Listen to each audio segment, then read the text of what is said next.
JS 코퍼레이션 2023년도 1분기 실적을 스루풋 회계로 분석하고 연말 매출액을 예측해보는 내용을 소개를 하겠습니다. 매출은 40% 감소했고요. 영업이익은 83.6%가 감소했습니다. 그리고 7,300억 하얏트 호텔 인수에 대한 내용을 좀 편집을 해봤습니다. 내용이 좋았다고 생각하시면 구독, 좋아요 꼭 부탁드리겠습니다. 그리고 필요하시면 1.25배속이나 1.5배속을 보시면 좋을 것 같습니다. JS 코퍼레이션 남산 하얏트 호텔 7,300억의 인수, 홍재성 회장 최고급 호텔 만들 것, 조선비즈 보도 내용입니다. JS 코퍼레이션 지난달 31일 인수계약 체결. 이게 6월 1일로 되어 있는데 이게 7월 1일에 오타 아닌가 모르겠어요. 특수목적법인 SPC라고 보통 또 얘기하더라고요. JS 747에 1900억 출자, 지분 95%, 홍재성 회장, 뭐 세계 명품 시장을 직접 겨냥하기 위한 포석이다. 이렇게 했다는데 JS 코퍼레이션은 글로벌 명품 핸드백 OEM 방식으로 이 생산을 해서 수출하는 기업으로 나와 있습니다. 부채 3,500억을 제외한 실제 인수대금은 3,800억 원으로 브루코 자산 운영과 특수목적법인 JS747 설립해서 2천억 원을 납입했다 이렇게 되어 있습니다.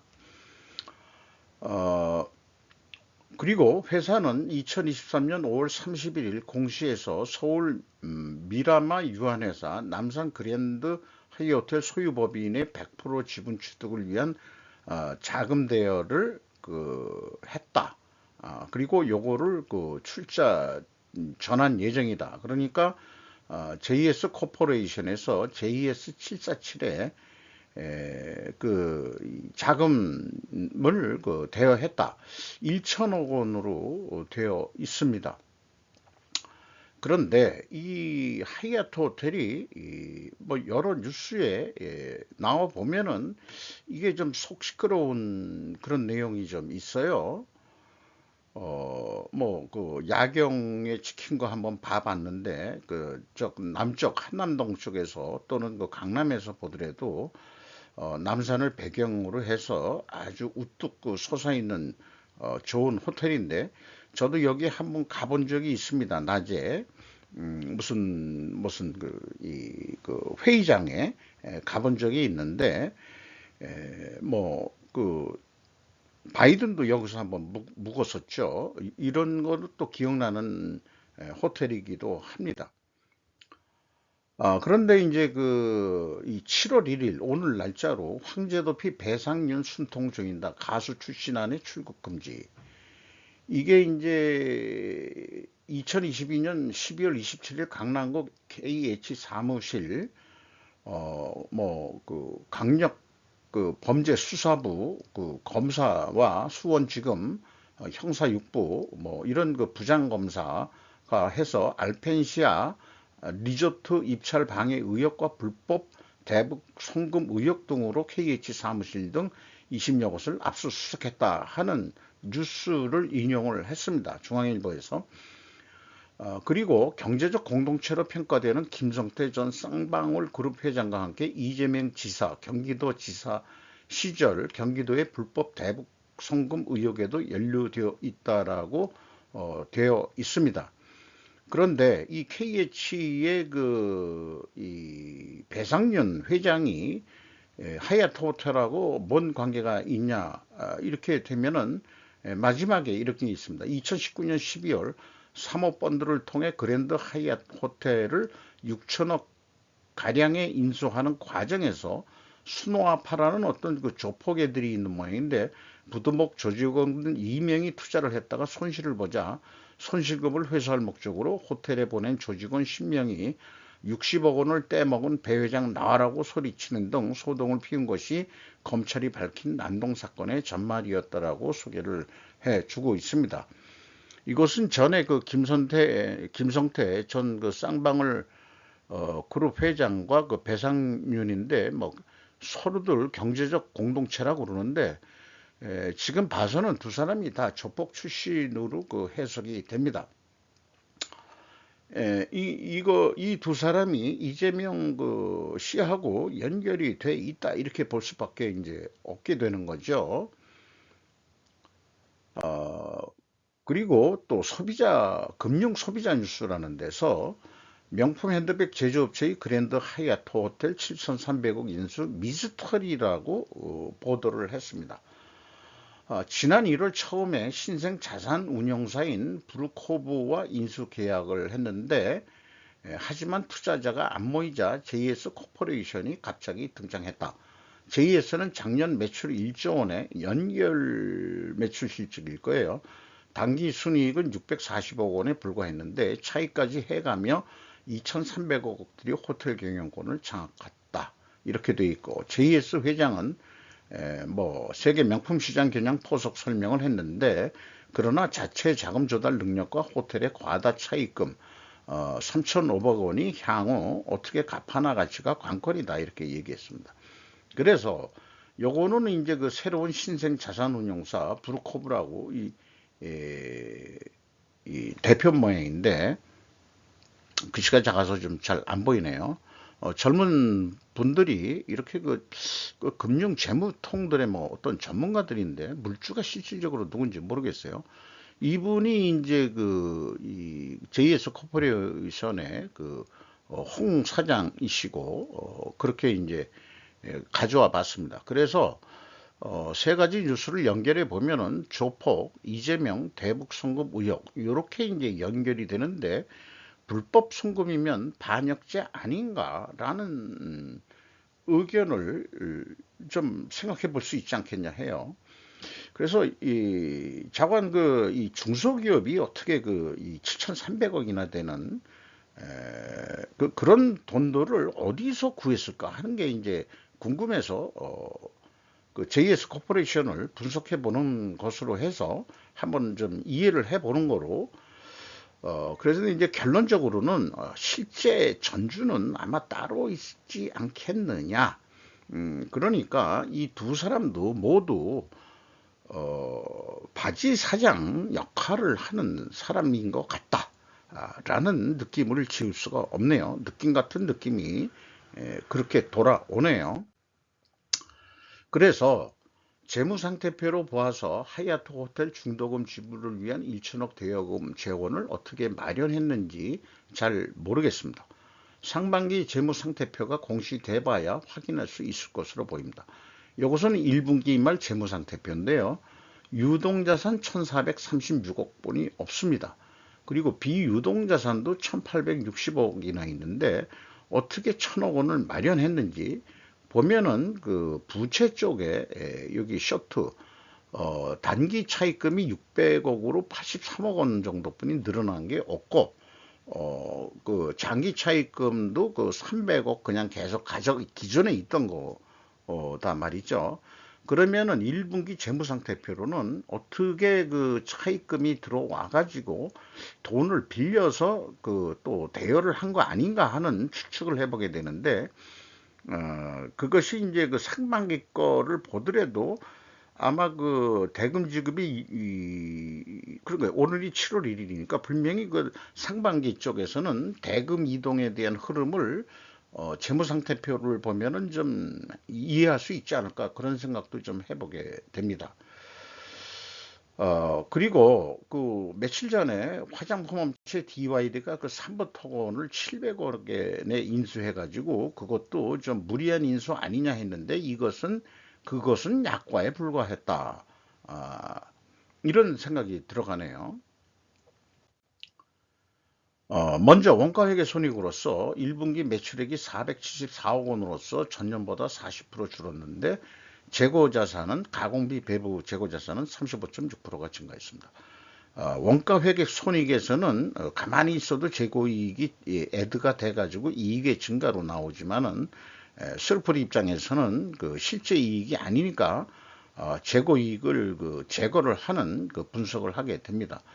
매출 원가가 조금 더 있고, 그래서 매출 총이익이 31.1%밖에 안 내려간 거로 돼 있고, 판매 관리비를 좀 줄여서 노력을 했습니다만은 영업이익은 39억 6,300만 원으로서 전년 동기보다 41.4%가 하락한 것으로 그렇게 1분기가 결산이 됐었습니다. 스루풋으로 분석한 내용을 말씀드리면 매출에 비례하는 매출 재료비가 47.3%가 줄었습니다. 그러니까 매출이 40% 줄었는데 매출 재료비가 더 줄었다는 얘기는 원재료 가격이 하락했다고 추론을 해볼 수 있겠습니다. 상대적으로 스루풋이 적게 감소를 했고, 스루풋율은 거꾸로 마진율은 5.8% 상승을 했습니다. 현장 운영 비용하고 그 다음에 판매 관리비를 다 줄여가지고 합쳐서 운영 비용이 21.8% 삭감을 했습니다.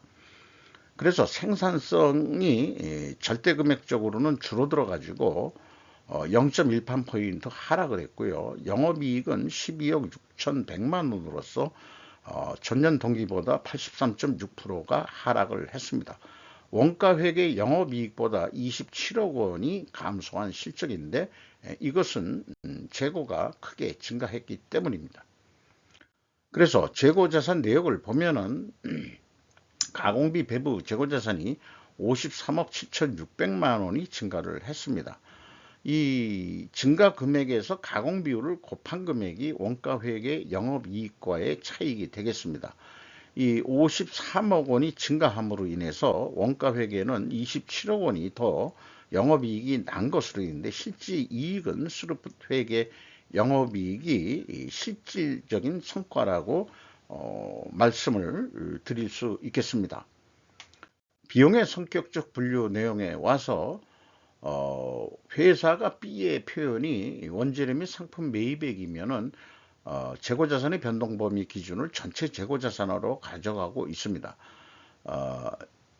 A, B를 더한 매출원가 재료비는 55.5%가 감소했고요. 운영비용은 21.8%를 감소시켰습니다.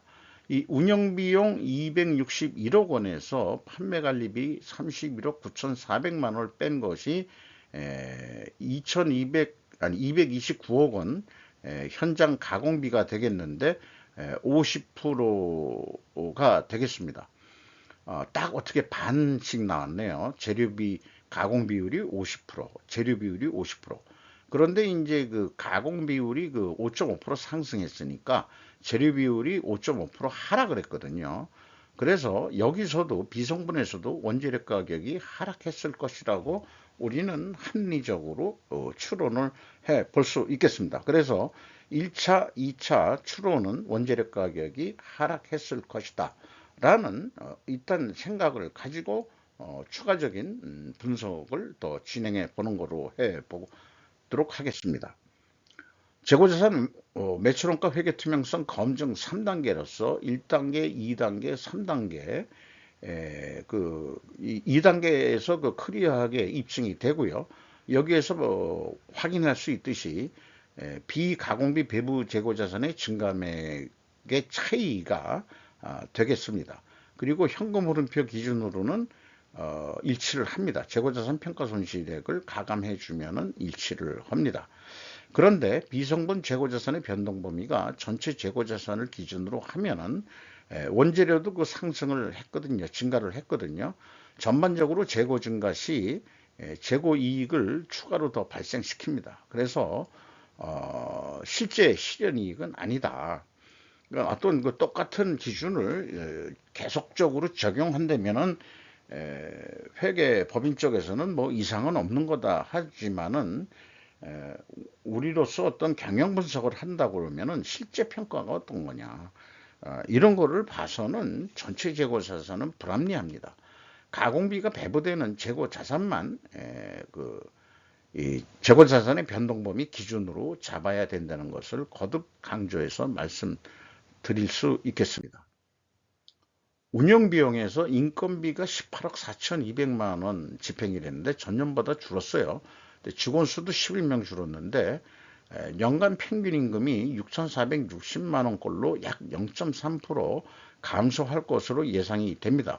만약에 보너스 등이 좀 연말 등에 나간다면은 성과가 좀 개선이 돼서 좀 상승할지는 모르죠. 그러나 1분기 실적 기준으로는 연봉이 내려갈 것 같다. 지금 인플레이션 시대에 인상시키지를 못하고 거의 동결시킨 거로 이렇게 되고 있고요. 그리고 외주 가공비가 23.2% 감소했고 경상개발비는 이제 16.8%.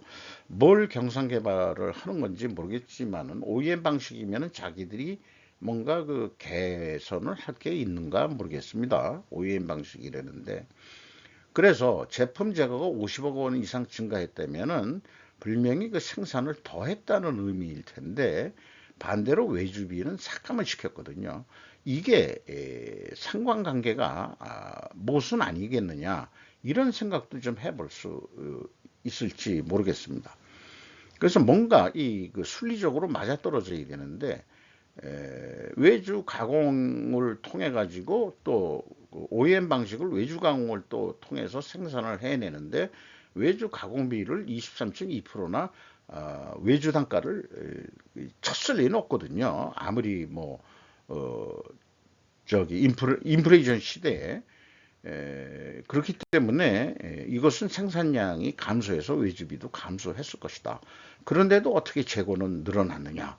이런 것들이 이제 그 모순으로 인식이 되기 시작합니다.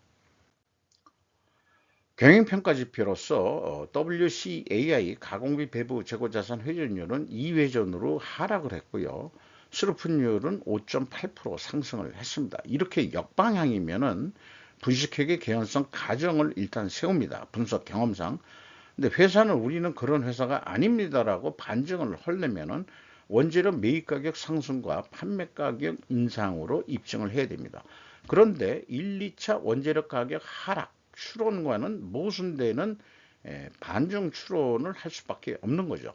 그럼 둘 중에 하나는 뭔가 잘못됐다 이렇게 지금 봐지고요. 그리고 그 이자 부채 레버리지율은 1분기까지는 뭐 크게 이 차입금이 증가한 거는 없습니다. 0.6% 그 차입금이 증가했습니다. 그리고 투하자본 이익률은 그 0.4%로서 전년 동기보다 2.5% 이익률이 떨어졌습니다. 지금까지 말씀드린 것을 그 논리 도표로 표현하면 충분 조건 논리인데요. 만약에 재고 회전율 하락과 수루풋율 상승 역방향이면 분식회계 개연성 가정을 세운다. 이를 반증할 수 있다면은 원재료 가격 상승과 판매 가격 상승 평균 가격 데이터 확인이 되기 때문일 것이다.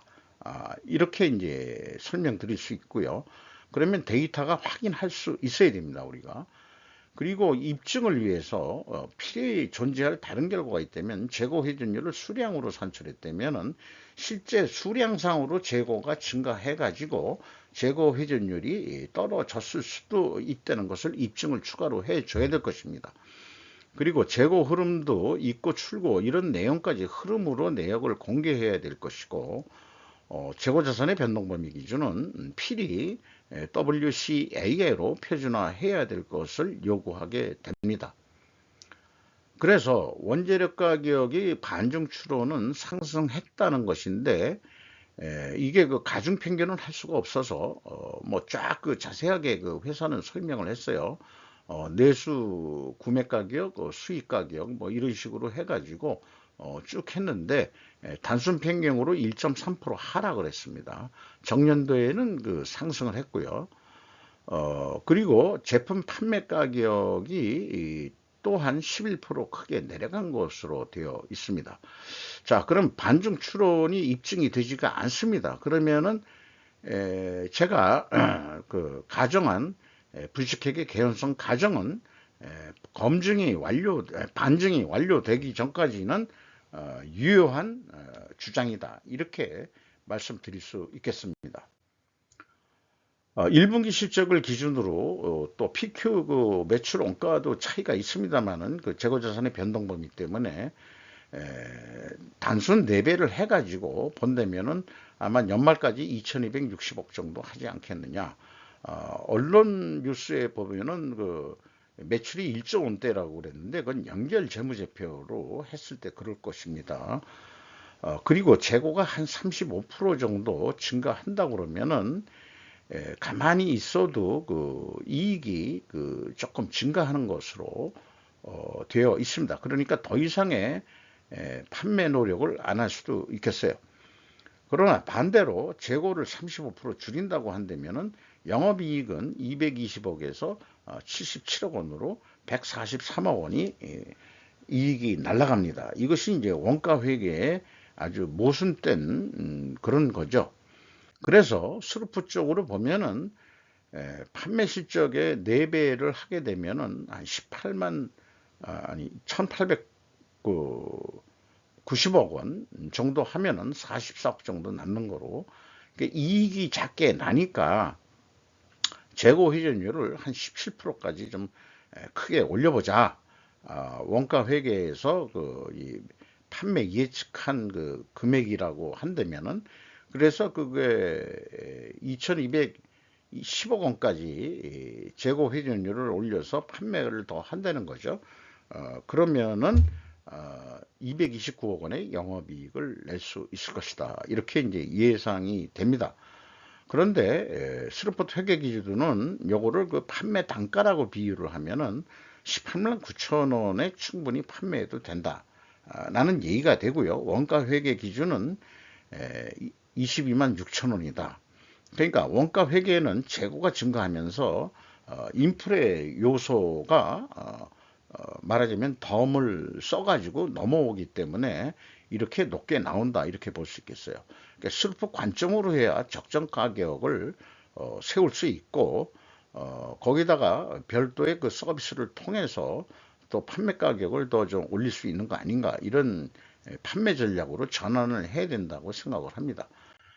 지금까지 드린 말씀을 그 분석 경험상 4분면으로 정리를 해본 건데요. 원가 회계는 재고가 감소했을 때는 매출원가를 증가시켜서 영업이익이 감소하게 되어 있습니다. 그리고 판매가가 낮게 나오는 것으로 됩니다. 그래서 재고의 감소는 디프레이션을 유발할 수 있다. 이런 얘기인데요. 실질적으로 우리나라도 요즘 가격을 내려야 될 거는 내려야 된다고 봅니다. 경기가 그 저성장 구조로 돌아섰기 때문에 5월 달에 6월 달에 조금 일부 무역 수지가 상승을 했다고 그러지만 그거 가지고는 아직 어떻다 얘기하기는 어려울 것 같고요. 그 다음에 재고가 증가하면 영업이익이 그 높게 나오게 되어 있습니다. 또 판매가가 높게 나오게 됩니다. 그 재고가 있다면은 그런데 재고가 증가를 했죠. 그러면은 판매가가 낮게 나오게 되어 있습니다. 그게 아까 앞에서도 얘기했지만은 스루프의 예측액은 판매가가 낮게 나옵니다. 따라서 재고가 증가할 때 스루프는 인플레이션 완화 효과로 그 의사결정을 할 수 있다. 이렇게 소개를 할 수 있겠습니다. 주가는 14,660원으로서 2022년 말보다 1,260원이 상승했습니다. 장목가격 대비 97%까지 상승을 했습니다. 주주가 홍재성 씨가 23.91%, 홍종훈 씨 자제분 같아요. 20.95%, 홍송희 씨가 11.34% 지분을 소유하고 있습니다. 이상 JS 코퍼레이션이 하얏트 호텔 인수와 관련해서 과연 JS 코퍼레이션이 하얏트 호텔을 인수할 만큼 충분한 여력이 있는 기업인지를 한번 생각해 보는 시간을 가져봤는데 아무래도 이 JS 아까 747이라는 그 하얏트 인수 주체 자회사 만들었는데 그 기업에 어떻게 1,000억 원을 대여해 줄 수 있는지 또는 중간 지급으로 그 2,300억을 하얏트 호텔 쪽에 돈을 지급했다는데 어떤 재원으로 그런 돈을 만들어서 했는지는 아직 미지수로 보입니다.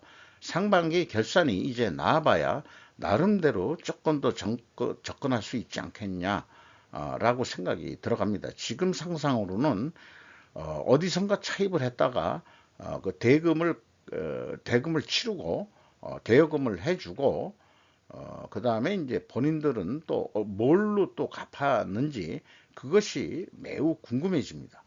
이상 마치도록 하겠습니다.